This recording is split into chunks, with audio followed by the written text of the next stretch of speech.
I honestly wasn't even planning on making another Creole bun recipe video, but I thought third time's the charm. I did tweak the recipe just a little bit, and I'm working with this dough and this recipe just to make it my own.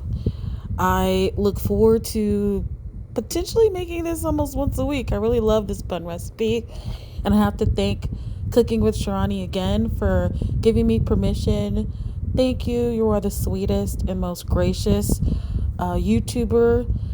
You're the first YouTuber I ever met, so thank you for making my experience so wonderful, because I've been watching you for about 3 years now, and I just got the courage to start making my own videos.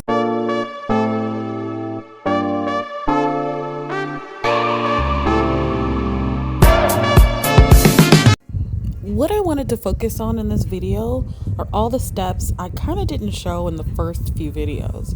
Now this is what the dough looks like after it's proofed the first 2 hours. Then this is what I do with the dough after it's been proofed. I kind of roll it out. I started rolling it out on the table because that's easier for me. I never showed that before I make the 8 balls and put them on the pan, you have to butter that pan.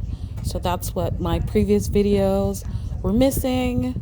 And I wanted to make sure that I at least covered those parts for anybody who might be actually following the steps to try and make it on their own.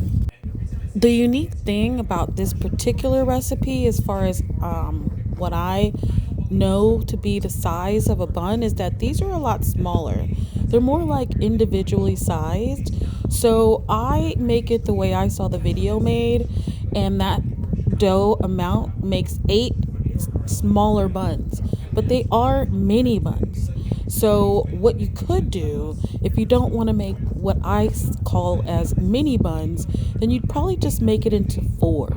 I think that 4 would yield a more regular sized Belizean Creole bun from my personal experience of the size of them.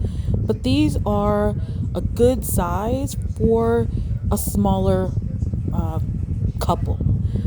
Which I understand it's just me and my husband as well, just like in Cooking with Sharani. It's just her and her husband. So I am not good at this part. Mine are uneven, and I don't really go through making them more even. I just kind of adopt and love the tinier ones, and I don't mind it so much. So when you look at my final product, this is just somebody who is not as experienced as Cooking with Sharani or Sharani. And so mine don't look as good, but they're my little bun babies, and I love them. The best part is when they're finally done. I have to admit, I have to get better at proofing. I don't feel like these proofed well enough for me. So of course that brings me back to, I'm probably going to make another batch in about a week or so, because I want to proof them a little bit better than these came out and see if they'll rise a little bit more. So that's what happened with this batch. This is my 3rd batch. 3rd time is probably not the charm, but maybe about the dozen when I've made these a dozen times, and that might be the charm. So you'll be seeing me making a lot more buns. Like I said, I think I'm gonna make them once a week. Thanks for watching, guys. Stay focused. Don't talk about what you're gonna do. Don't just dream about what you're gonna do. Don't criticize somebody else for what they're not doing. You be it. Be about it. Be about that action and go do it. Keep your eye on your intention.